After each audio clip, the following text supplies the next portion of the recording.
तो भाषण में बड़ा दम बा, सच्चाई भी बा। जो नफरत के बीज सरकार बोलत बा, जौन बोले बा, ओके आप माननी ओम प्रकाश राजभर जी लिया के सामने प्रकट करत हुन। आप लोग भी गौर करिएगा बाबू, एक लाइन कहना है क्या?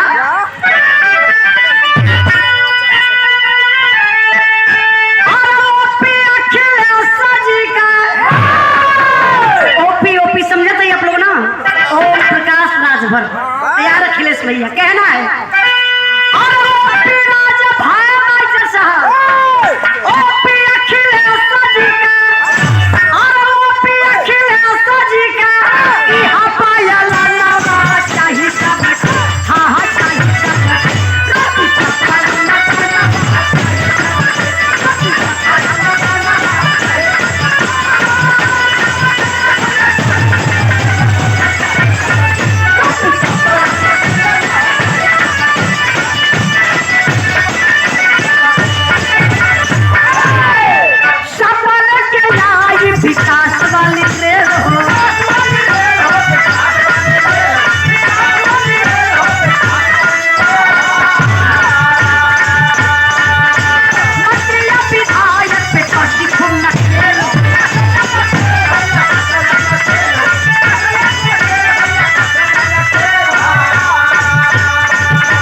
बड़ा सवेरे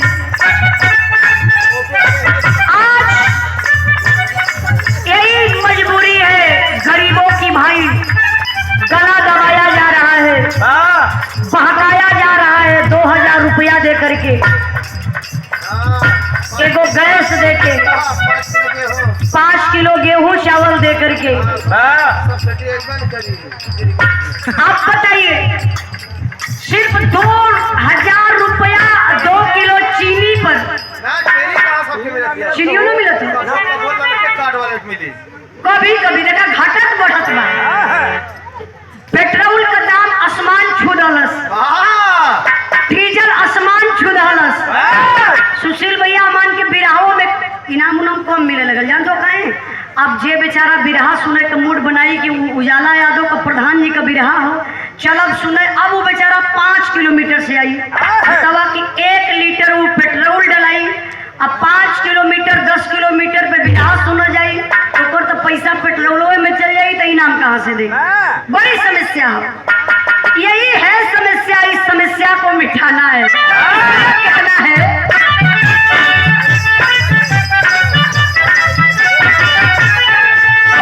अखिलेश जी का पक्का बइरादा।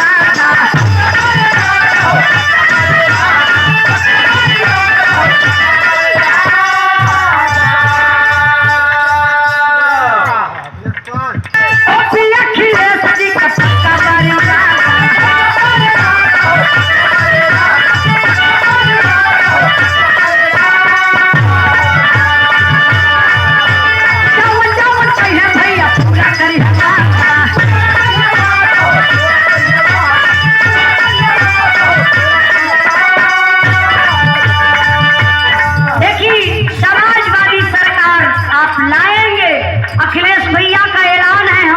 माफ कर देंगे।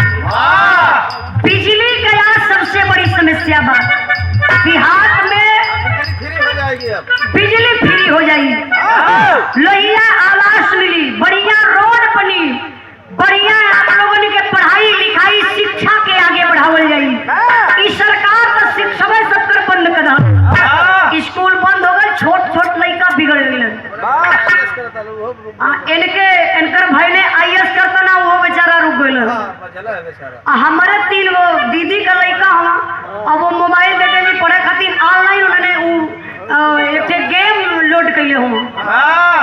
छोड़ के गेम खेलत हो। बताइए ऐसे का कौन फायर चला था ना, फ्री फायर उन्होंने देखा था। अब बताओ छोटे छोटे बच्चे का मन बिगड़त बा। अखिलेश भैया पहले ही से अच्छे नंबर डले हुआ 10-90 यूज करा। जहाँ भी आप खतरे में है हमारी बहन बेटियां, अब वो 10-90 भी 100 नंबर खुद ही बदल 100 नंबर देखा बदल गए 112 हो गया का है। बदले दूध थोड़ी ज्यादा दे। सही बात है कि वॉइस फूटा बदलने से दूध ज्यादा ना दे। और तो अखिलेश भैया का सुविधा दी हुई।